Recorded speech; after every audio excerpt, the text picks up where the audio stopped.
Bismillahirrahmanirrahim. Alhamdulillahirabbil alamin. Allahumma shalli wa sallim ala sayyidina Muhammad wa ala ali sayyidina Muhammad. Alhamdulillah, kita masuk ke bab baru, adab at-tayammum, yaitu adab-adab bertayamum. Imam Ghazali memulai bab ini, fa in ajazta 'anil ma'i, jika engkau memiliki halangan untuk menyentuh air atau mendapatkan air. Nah, di bab sebelumnya kita membahas mengenai wudhu, tata caranya wudhu, kemudian tata cara mandi besar. Nah, tapi Imam Ghazali mengatakan di bab yang lalu, tentu saja kalau orang berwudhu dan mandi besar maka dia memerlukan air. Nah, sekarang timbul permasalahan, fa in ajazta 'anil ma', jika engkau tidak mampu mendapatkan air atau menyentuh air.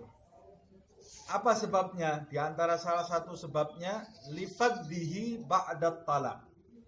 Karena engkau tidak mendapati air. Lifaddihi, tidak kau dapati air, tidak ada air. Tidak ada air karena engkau berada di tempat yang kering, tidak ada air, atau di satu perkotaan. Sekarang satu perkotaan kalau di Indonesia ini ada sumber air, tapi sumber airnya terputus umpamanya, sehingga tidak memancar air sampai ke tempat engkau tinggal. Nah, kalau engkau tidak mendapati air, tapi Imam Ghazali memberi syarat ba'dat talab, setelah engkau mencarinya. Jadi bukan cuma tidak mendapati air kemudian selesai. Rukhsah berarti untuk tidak menggunakan air, tapi harus mencari terlebih dahulu. Kalau engkau tidak mendapati air, maka wajib bagimu mencari air terlebih dahulu. Di dalam fikih dijelaskan sampai haddul ghaus atau haddul ghiyad, sampai batas teriakan. Batas teriakan itu batas di mana di mana orang memanggilmu, engkau masih mendengar. Nah, jadi sampai batas teriakan itu ke depan, ke belakang, ke kanan dan ke kiri. Kalau engkau tidak mendapati air, engkau masih memiliki kewajiban mencari air itu ke depan, ke belakang, ke kananmu, ke kirimu sampai batas teriakan tadi. Kalau engkau sudah mencarinya, lalu engkau tidak mendapati air dalam batasan itu, maka engkau termasuk orang yang punya uzur, yang diterima uzurnya di dalam syariat.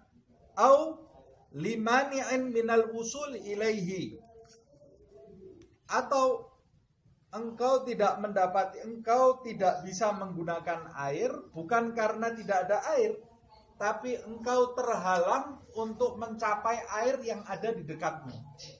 Airnya itu ada di dekat kita, tapi kita terhalang untuk mencapai air tadi.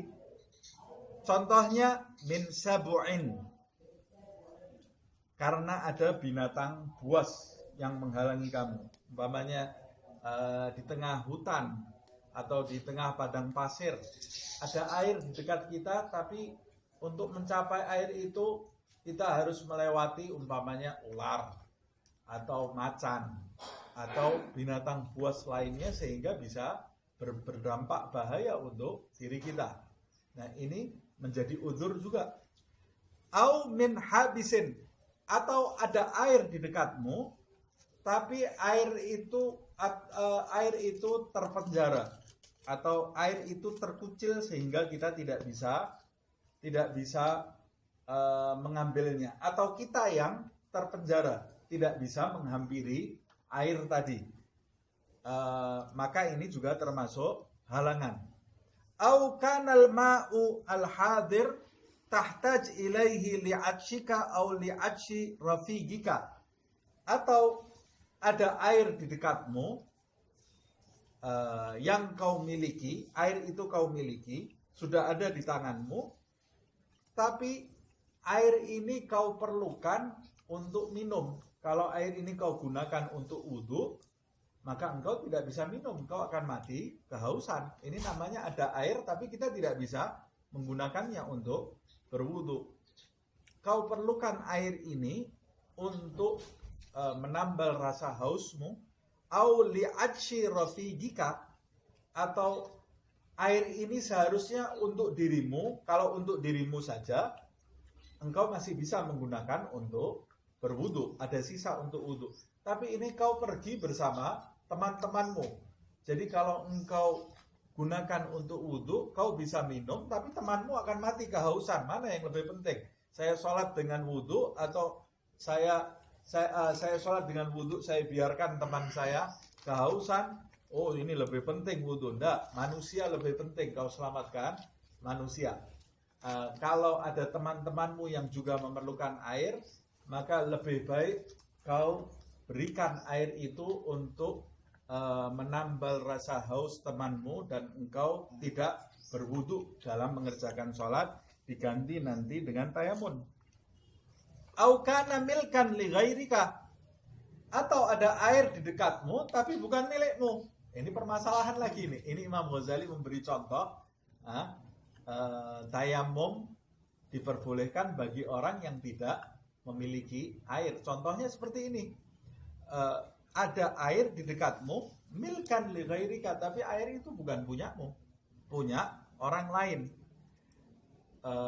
Kau minta air itu, dia tidak mengizinkan, kecuali kalau kau minta air itu, dia membolehkan engkau menggunakan air itu, maka engkau wajib berwudu. Tapi engkau sudah meminta air itu untuk berwudu, orang ini tidak mengizinkan.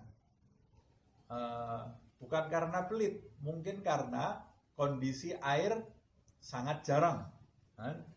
Ketika di daerah yang air sangat jarang, kalau di Singapura, di Malaysia, di Indonesia, ini air melimpah insya Allah.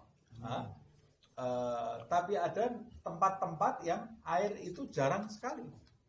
Air jarang sekali, sehingga kalau orang meminta air, boleh jadi orang itu tidak mengizinkan. Ini karena air sangat jarang di tempat itu.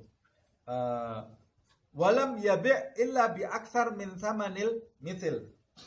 Atau orang itu tidak memberikan tapi menjualnya. Engkau meminta, kata dia, saya minta air untuk apa? Untuk wudu. Oh, ini air ini tidak saya beri cuma-cuma. Ini air saya jual. Nah, ternyata engkau punya uang untuk membeli air, maka wajib bagimu membeli air tadi. Cuma masalahnya, orang tadi menjual air dengan harga yang tidak biasa. Biasanya di daerah itu umpamanya air, kalau dalam Indonesia umpamanya air dijual seharga Rp1.000. Tetapi orang itu menjual dengan harga Rp2.000. Berarti lebih mahal dari harga biasa. Karena harganya lebih mahal dari harga biasa, engkau menjadi tidak wajib membeli air tadi. Walaupun cuma lebih Rp1.000, tidak wajib engkau membeli air tadi. Tapi kalau saya tetap mau membeli, itu lebih bagus. Tapi sudah tidak wajib lagi. Tapi kalau orang itu menjualnya dengan harga yang normal, maka engkau wajib membeli air tadi. Atau umpamanya kita berada di kereta api. Kita mau bertayamum tidak bisa, kita harus berwudu. Kita mau berwudu tidak bisa, umpamanya tidak ada air. Ada orang jual aqua, minuman gitu, jual air mineral. Kita punya uang untuk membelinya dan masih ada uang sisa untuk hidup kita, maka wajib bagi kita membelinya. Tapi kalau air mineral itu kemudian dijual, biasanya kalau di stasiun, di airport, air mineral itu dijual dengan harga yang lebih mahal dari harga biasa. Kita jadi tidak wajib membelinya. Tidak wajib membelinya. Nah, au kana bika jirahatun au maradun takhaf minhu ala nafsika. Atau permasalahan yang lain yang membolehkan kamu tayamum tidak ada hubungannya dengan langkanya air, tidak ada hubungannya dengan kehilangan air. Air ada di dekatmu, melimpah air itu di dekatmu, tapi yang bermasalah adalah dirimu. Bika jirahatun. engkau punya luka di badanmu yang tidak membolehkan dirimu terkena air. Karena ada luka, airnya ada, tapi permasalahannya ada di dirimu. Ada luka di badanmu. Kalau ada luka di badan kita, walaupun kita di tengah-tengah laut, kita boleh tidak menggunakan air. Atau tidak ada luka, au maradun, ada penyakit, ada sakit, tidak flu, influenza, badan kita demam, umpamanya, nasallallahu al-afiyah, semoga kita dijauhkan dari segala penyakit lahir dan batin, insyaallah. Sakit badan, panas badannya, demam badannya, tidak boleh tersentuh air. Nah, ini berarti engkau berhalangan menyentuh air. Kata Imam Ghazali, kalau terjadi hal yang saya sebut di atas, fasbir, sabar dulu, jangan segera sholat. Kata Imam Ghazali, mau sholat, mau wudhu, tidak ada air, atau saya mau wudhu tapi berhalangan menyentuh air, jangan segera sholat dulu. Fasbir, tunggu dulu, hatta yadkhula waktul faridah, sampai masuk waktu sholat fardu. Nah, ini Imam Ghazali menjelaskan, orang yang mensucikan diri dari hadas kecil dan hadas besar tidak menggunakan air, yaitu dengan debu atau tanah, dengan bertayamum, dia tidak boleh bersuci sebelum masuknya waktu. Karena tayamum itu tidak seperti wudu. Tayamum itu alat menyucikan diri dari hadas tapi lemah, tidak seperti wudu. Kalau kita berwudu, saya mau berwudu untuk nanti sholat duhur, saya wudu sekarang. Kalau saya kuat menahan dari hal-hal yang membatalkan diri, walaupun saya wudunya sekarang, saya bisa gunakan untuk sholat duhur. Tapi kalau tayamum tidak bisa. Kamu harus tunggu dulu sampai adzan duhur, baru kemudian engkau. Nah, karena waktunya habis, sampai di sini. Insya Allah kita lanjutkan di pertemuan yang akan datang. Insya Allah.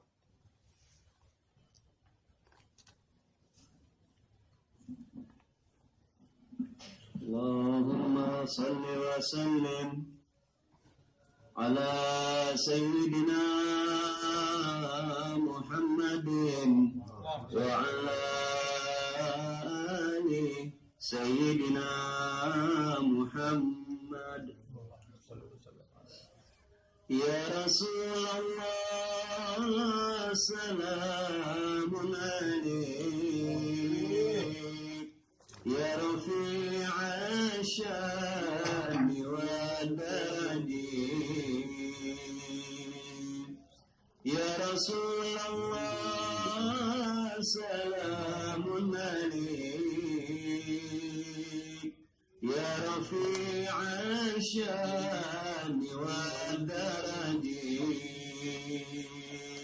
adfatan ya jiratal alamin, ya uhailal judi wal karami, kullu baitin anta sakinuhu,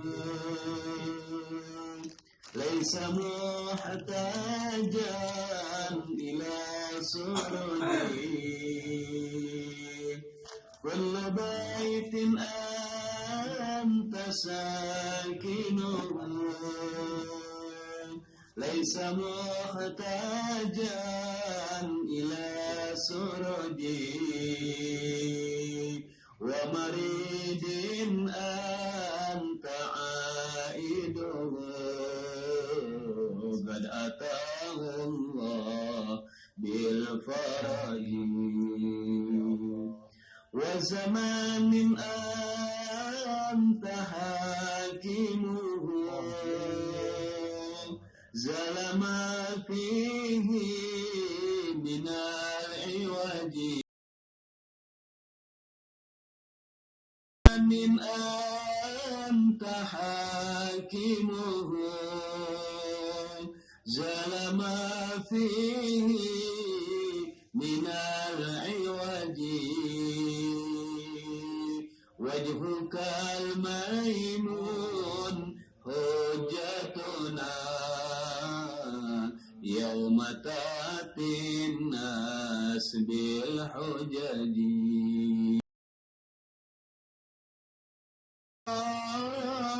خير الجزاء يا منير القلب البلد فجزاك الله خير الجزاء يا منير القلب البلد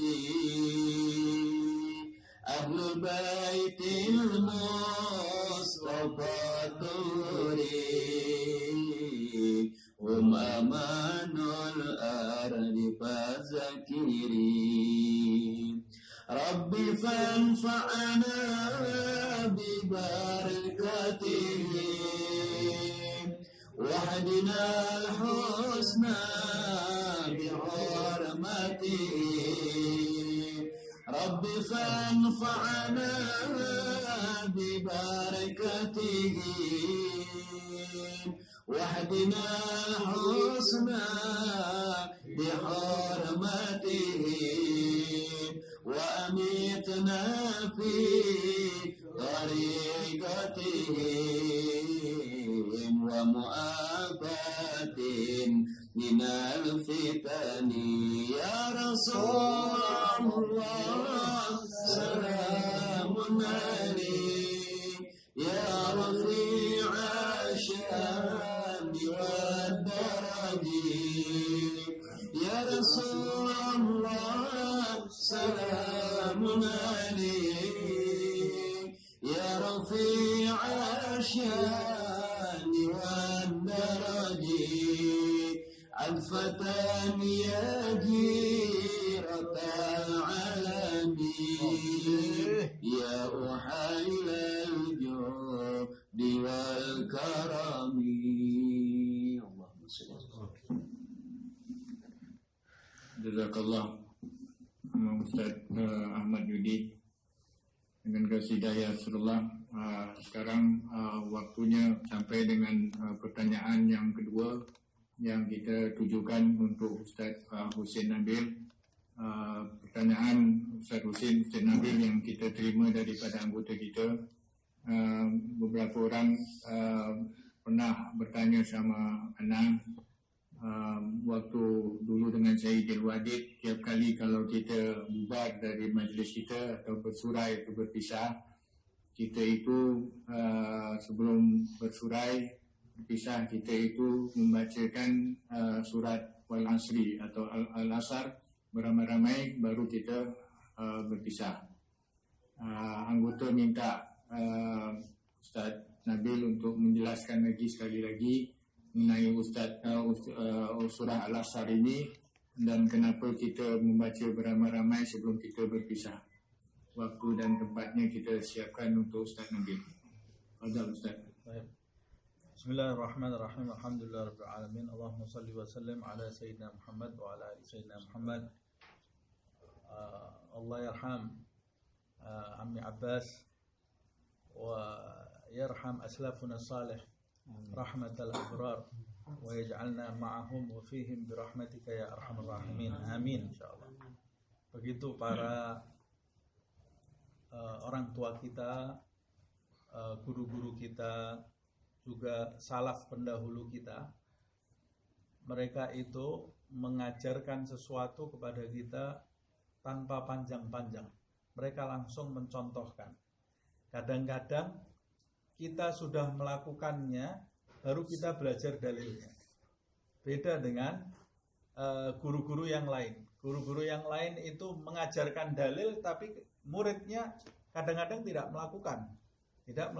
Jadi pintar dalil, murid-muridnya pintar dalil, tapi tidak ada yang mengamalkan apa yang diajarkan. Karena kadang-kadang gurunya juga begitu, gurunya cuma memahami dalil saja, tapi tidak mengamalkan apa yang dia pelajari. Tapi guru-guru kita para salaf saleh pendahulu kita itu mengajarkan sesuatu kepada kita, ajarannya ini turun temurun dari guru ke guru, dari guru ke guru, sampai ke sahabat, sampai ke ahlul bait, sampai ke Nabi Muhammad SAW, tanpa menyebutkan dalil, karena kehidupan mereka itu sudah dalil. Jadi lisan mereka itu tidak menyebutkan Al-Quran, tidak menyebutkan dalil hadis, karena mereka sendiri itu adalah wujud dari Al-Quran dan wujud dari hadis Nabi Muhammad SAW. Mereka itu hidup sebagai dalil untuk umat Islam, bukan sekedar ilmu saja, tapi kehadiran mereka itu sebagai hujjah untuk umat yang ada di zamannya. Jadi segala yang dilakukan oleh mereka, kalau kita cari asal usulnya, sumbernya pasti ada, pasti ada. Nah, termasuk ajaran yang diajarkan oleh Ami Abbas ini, yaitu selepas majlis selalu membaca surat Al-Asri. Nah, sebenarnya ini adalah kebiasaan para sahabat Rasulullah Sallallahu Alaihi Wasallam, dan para sahabat Nabi Muhammad SAW tentu saja tidak memiliki kebiasaan kecuali melalui sumbernya, yaitu Nabi Muhammad SAW. Makanya di sebagian riwayat disebutkan mereka itu jika menghadiri satu majelis dan kemudian berpisah, mereka selalu membaca surat Al-Asri, seperti yang disebutkan di dalam riwayat, kana ashabu Rasulillah sallallahu alaihi wasallam idzal taqaya kana ar-rajulan min ashabi Rasulillah sallallahu alaihi wasallam idzal taqaya lam yaftariqa hatta yaqra'u ahaduhuma 'alal akhar wal 'asri innal insana lafi khusr ila akhiril ayah thumma yusallim ahaduhuma 'alal akhar. Dalam riwayat ini kalau tidak salah riwayat dari hadis riwayat Tabrani dan Baihaqi kalau tidak salah, disebutkan di dalam riwayat itu, dulu dua sahabat Rasulullah SAW jika saling bertemu, dua sahabat Nabi jika saling bertemu, mereka itu tidak berpisah kecuali salah satu di antaranya membacakan surat Al-Asr untuk yang lain. Nah, kemudian salah satunya mengucapkan salam dan kemudian mereka berpisah. Jadi bukan cuma di majelis, bertemu di jalan itu, mereka bertemu di jalan tidak berpisah kecuali salah satu membacakan surat Al-Asr. Nah, karena ini kebiasaan sahabat Rasulullah SAW, berarti membaca surat Al-Asr setelah berpisah, setelah kita akan berpisah dari majelis, itu memiliki keutamaan yang sangat besar. Di antara keutamaannya adalah menggugurkan dosa-dosa yang terjadi di majelis itu. Kemudian di dalam riwayat yang lain, di antara kebiasaan Rasulullah SAW juga setiap usai majelis mengucapkan subhanakallahumma wa bihamdika asyhadu an la ilaha illa anta astaghfiruka wa atubu ilaik. Nah, kalimat yang diajarkan Nabi ini di dalam riwayat juga disebutkan bisa menggugurkan dosa-dosa yang terjadi di dalam majelis saat pertemuan tadi. Begitu juga di antara hikmahnya membaca surat Al-Asr supaya saling mengingatkan, karena di dalam surat Al-Asr itu disebutkan orang-orang manusia itu merugi illal ladzina amanu, kecuali orang yang beriman wa amilus shalihat. Ini saling mengingatkan agar kita jangan termasuk manusia yang merugi. Setiap berpisah saling mengingatkan. Kenapa yang dibaca surat Al-Asr? Karena di surat ini juga ditutup wa tawasau bil haqqi wa tawasau bis sabr. Karena orang yang tidak merugi itu yang saling mengingatkan, yang saling mewasiati dalam kebenaran juga dalam kesabaran. Nah, membaca surat Al-Asr itu hikmahnya juga saling mengingatkan. Kemudian di dalam surat Al-Asr itu terdapat manfaat yang besar sekali jika kita betul-betul mau merenungi, sampai Imam Syafi'i rahimahullah mengatakan, andai kata Allah subhanahu wa ta'ala tidak menurunkan apa-apa di dalam Al-Quran kecuali hanya surat Al-Asr, maka itu sudah cukup bagi kita. Karena besarnya surat Al-Asr. Padahal surat Al-Asr itu surat paling pendek di dalam Al-Quran. Hanya 3 ayat saja. Surat paling pendek di dalam Al-Quran. Tapi maknanya kalau mau kita bahas, itu ada di dalam kehidupan kita semuanya. Kita bahas berhari-hari juga tidak selesai. Ini baru mau kita bahas. Siapa lagi yang mau mengamalkannya? Siapa di antara kita yang mengamalkan surat Al-Asr ini? Karena waktu itu modal kita untuk mencapai kedudukan di sisi Allah subhanahu wa ta'ala. Itu di antara hikmah mereka sebelum berpisah, membaca surat Al-Asr agar mengingatkan sisa umur kita gunakan untuk hal-hal yang bisa mendatangkan ridha Allah subhanahu wa ta'ala. Saya kira ini yang bisa saya sampaikan. Wal-afu minkum. Baik. Terima kasih Ustaz Nabil dengan penjelasan yang cukup bagus. Mudah-mudahan tiap kali kita berpisah atau bersurai, kita boleh manfaatkan apa yang telah diajar Ustaz Nabil tadi, iaitu membaca surat Al-Asr waktu kita berpisah. Baik Ustaz Nabil, kita akan lanjutkan kita punya pengajian dengan mengundang Ustaz Hasan Saiful dengan pengajian kitab Riyadhus Shalihin. Tempat dan waktunya kita serahkan sama Ustaz Hasan Saiful. Nah, rukhsah dulu.